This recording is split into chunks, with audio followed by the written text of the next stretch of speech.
गुरु कुम्हार शिष्य कुंभ है, गढ़ी गढ़ी काढ़े खोट।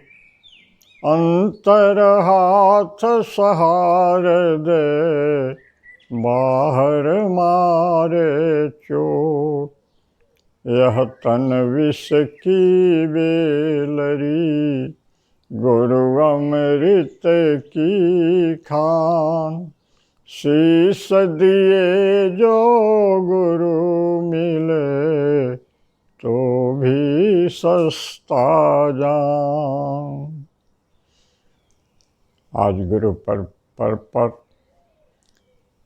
अपनी समृद्धशाली गुरु शिष्य की सनातन परंपरा को कोट कोट नमन करते हुए थोड़े में ही हम लोग गुरु महिमा पर विचार करेंगे।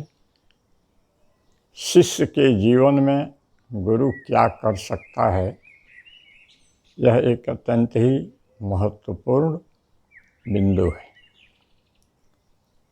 इसे एक छोटी कहानी के माध्यम से हम समझने की कोशिश करेंगे। मुक्ति की बात सारे धर्मशास्त्र चिल्लाते हैं, कहते हैं, उपदेशक भी कहते हैं, कथावाचक भी कहते हैं। मुक्ति तो सबको चाहिए और मनुष्य का स्वभाव है मुक्ति की ओर सहज ढंग से बढ़ना। लेकिन मनुष्य की प्रवृत्ति है कि वह गरीबी से मुक्ति, रोग से मुक्ति चाहता है, भौतिक अभावों से मुक्त होना चाहता है।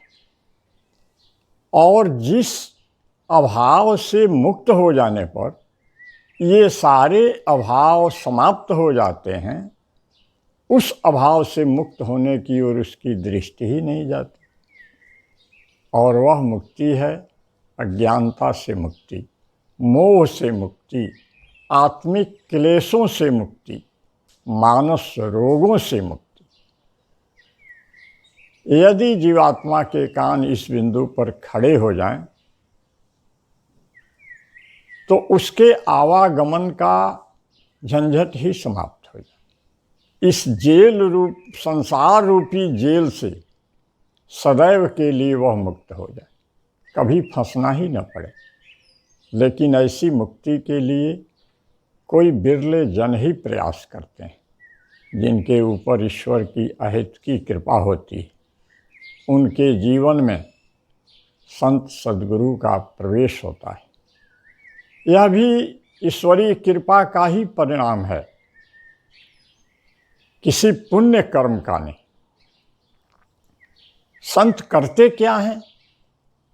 संत बड़े बड़े कर्मकांड नहीं बताते, बड़े बड़े दान पुण्य नहीं बताते, बड़े बड़े यज्ञ नहीं बताते, क्योंकि हो सकता है कि बहुत से शिष्य ऐसा करने में असमर्थ। आप व्यवहार में देखते हैं कि कचहरी का दाव पेच जो जानता है, वह बहुत जल्दी अपने मुवक्किल की जमानत करा लेता है। और जो दाव पेच से अनभिज्ञ हैं, वे कचहरी में घूमते रह जाते हैं, उनके मुवक्किल जेल में ही पड़े रहते हैं। तो यह तो व्यवहार में भी चलता है। तो संत थोड़े में ही हमको ऐसी युक्ति बता देते हैं जिससे हम आसानी से इस भवबंधन से छूट सकते हैं, इस संसार रूपी जेल से मुक्त हो सकते हैं। एक गांव में एक किसान था। वह प्रति साल अपने यहाँ भागवत का पारायण और कथा करवाता था। एक बड़े ज्ञानी पंडित थे जो कथा वाचन करने के लिए प्रत्येक वर्ष नियत समय पर, नियत अवधि के लिए किसान के यहाँ आते थे। प्रति वर्ष कथा होती, अगल बगल के गांव भी के लोग भी आते, कथा सुनते, और 7 दिन के बाद पंडित जी को आवश्यक दान दक्षिणा दे करके लोग विदा कर देते। प्रतिवर्ष ऐसा होता रहा।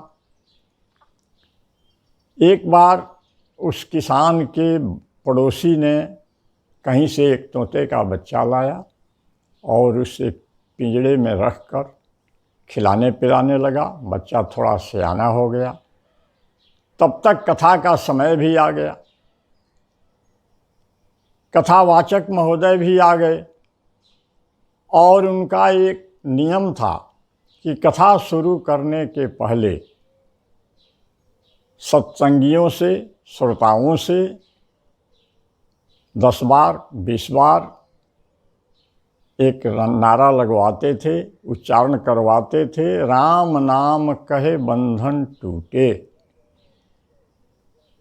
ऐसा सुनते सुनते उस तोते के बच्चे ने भी याद कर लिया, राम नाम कहे बंधन टूटे। और 1 हफ्ते में वह पूरा रट गया। कथा समाप्त हो गई, पंडित जी वापस चले गए और यह तोते का बच्चा सुबह शाम यह रटने लगा, इसका प्राण करने लगा। किसान के कान खड़े हो गए। और किसान ही नहीं, हम मनुष्यों के भी कान खड़े हो जाते हैं जब धर्म का काम कोई करने लगता है, अध्यात्म की ओर मुड़ने लगता है, धर्मशास्त्रों का अध्ययन करने लगता है, तो समाज के लोग कहते हैं कि भाई जल्दी इसकी शादी ब्याह कर दो, नहीं तो यह सन्यासी हो जाएगा, साधु हो जाएगा। कितना बड़ा भ्रम समाज में फैला हुआ है। तो उस किसान ने जब सुना कि मेरा तोते का बच्चा तो राम राम का उच्चारण कर रहा है, तो उसने एक पिंजड़े में ताला लगा दिया। बच्चा बड़ा फेर में पड़ा कि भाई जब तक मैं राम नाम नहीं कहता था तब तक तो किसान ने ताला नहीं लगाया, और जैसे ही मैंने राम नाम का उच्चारण शुरू किया तो इसने ताला लगा दिया, तो मेरा बंधन तो और जकड़ गया। खैर समय आया, फिर कथा शुरू हुई। तोता सुन करके वैसे ही रटता रहा। 4 दिन कथा बीत गई। 5वें दिन तोता के बगल से एक रास्ता था, उसी रास्ते से होकर कथावाचक महोदय शौच के लिए जा रहे थे। तोते ने उनसे निवेदन किया कि हे प्रभु, यह तो बताइए कि आप कह रहे हैं कि राम नाम कहे बंधन टूटे, और मेरा बंधन तो और जकड़ गया। जब तक मैं राम नाम नहीं कहता था तब तक यह किसान ताला नहीं लगाता था। जब से राम नाम कहना शुरू किया इसने ताला लगा दिया पिंजड़े में। पंडित जी बहुत चक्कर में पड़े, जवाब नहीं था। उन्होंने कहा कि शौच हो करके आता हूँ तो तुम्हें बताऊँगा। कोई उत्तर तो था नहीं उनके पास। दूसरे रास्ते से कथा स्थल पर चले गए। 7 दिन में कथा समाप्त हो गई। फिर पंडित जी अपने घर चले गए और तोता राम नाम रटता रहा। राम नाम रटता रहा, लेकिन ताला बंद का बंद रहा। वह किसान संयोग से एक महात्मा का शिष्य था। एक दिन उसके गुरुदेव घूमते घामते उस गांव में आ गए। वे भी जब सुबह शौच के लिए निकले तो तोता राम नाम रट रहा था। उन्होंने अचकचा कर उसकी ओर देखा और ठिठक गए। तोते ने कहा कि महात्मन, मेरी दशा देखिए। पहले मैं राम नाम का उच्चारण नहीं करता था। जब से पंडित जी की भागवत में कथा सुनने के पहले यह उच्चारण सुना तो मैंने भी याद कर लिया और मैं सुबह शाम राम नाम का उच्चारण करता हूँ। लेकिन मेरा दुर्भाग्य यह है कि बंधन टूटने के बजाय मेरा बंधन और जकड़ गया। पहले यह किसान पिंजड़े में ताला नहीं लगाता था और अब ताला लगा दिया। मेरा बंधन कैसे छूटेगा? महात्मा जी ने कहा, आता हूँ तो बताऊँगा। उसने कहा कि पंडित जी भी ऐसा ही कह करके गए तो नहीं आए। महात्मा ने कहा कि मैं तुम्हें एक युक्ति बताता हूँ, उस युक्ति से तुम अपनी सांस रोक लो और ऐसा कर लगे जैसे तुम बिल्कुल मर गए हो।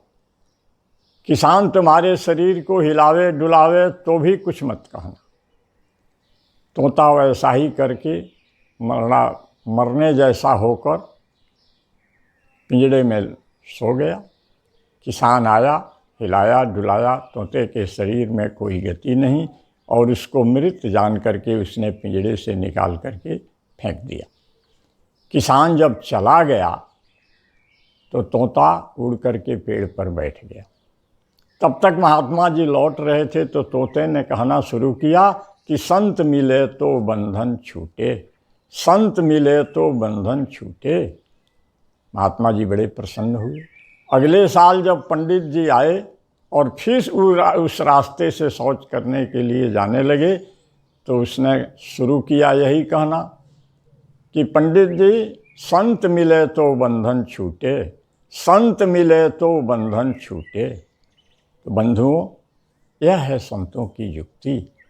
गुरु ऐसा सूर्य है जिसके अभाव में मनुष्य के हृदय सरोवर में कभी कमल नहीं खिल पाएगा।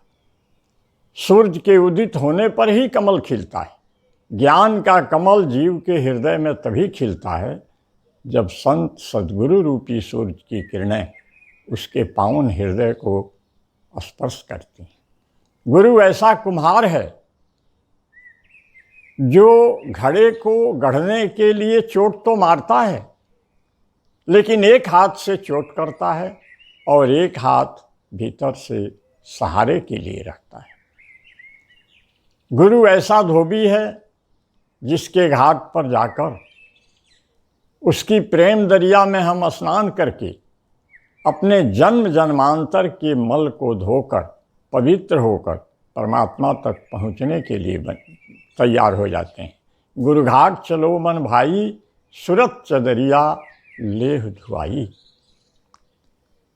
गुरु की महिमा कितनी कही जाए, कही नहीं जा सकती।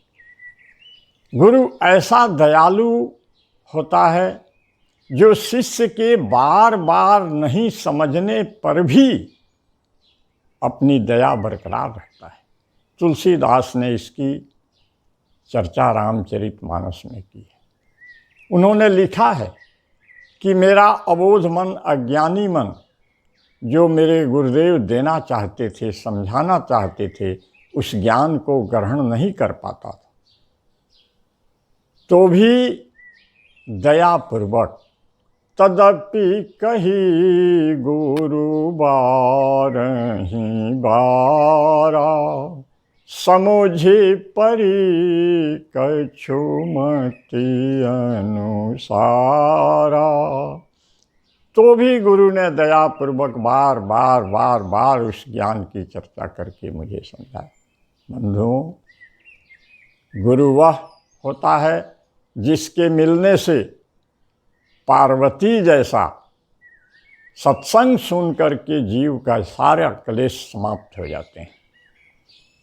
गुरु वह सत्संग सुनाता है, वह ज्ञान देता है जिसके सुनने से गरुड़ जैसे उसके जीवन में एक नई ऊर्जा, एक नया उत्साह, एक नई चेतना, एक नई उमंग जग जाती है।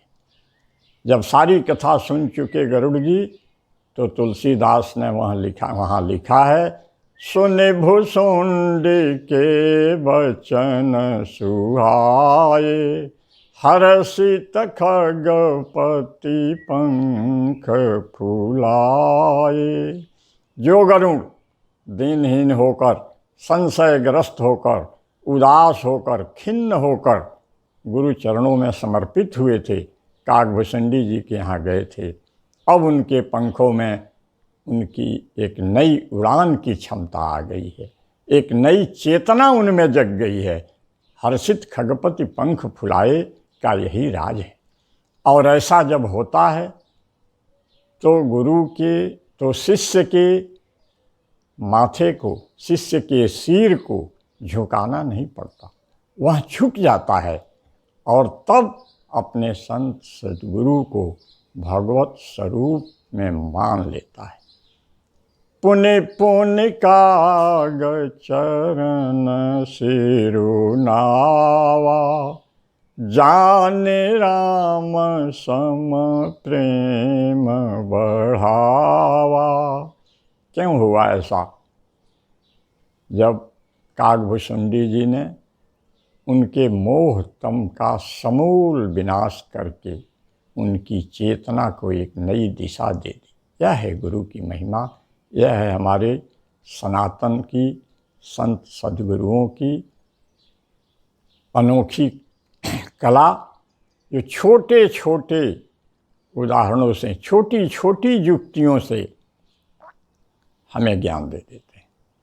विवेकानंद जब कुछ दिन तक नहीं गए रामकृष्ण परमहंस के यहाँ, तो उन्होंने एक पड़ोसी सज्जन से पूछा कि नरेंद्र क्यों नहीं आ रहा है।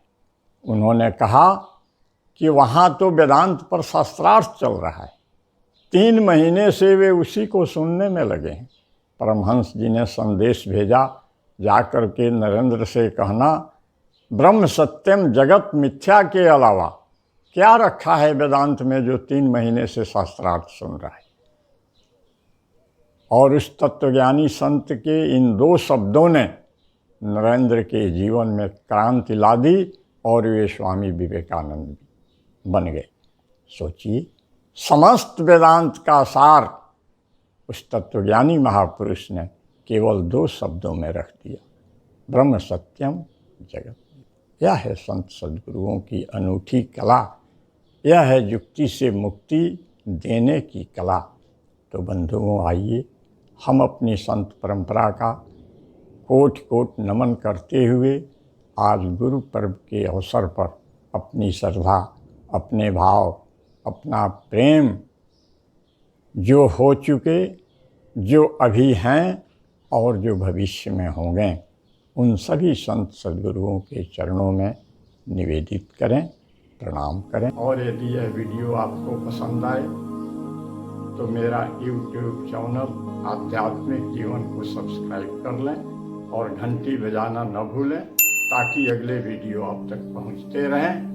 मेरा संपर्क नंबर है 82 940 91 494, 82 940 91 494।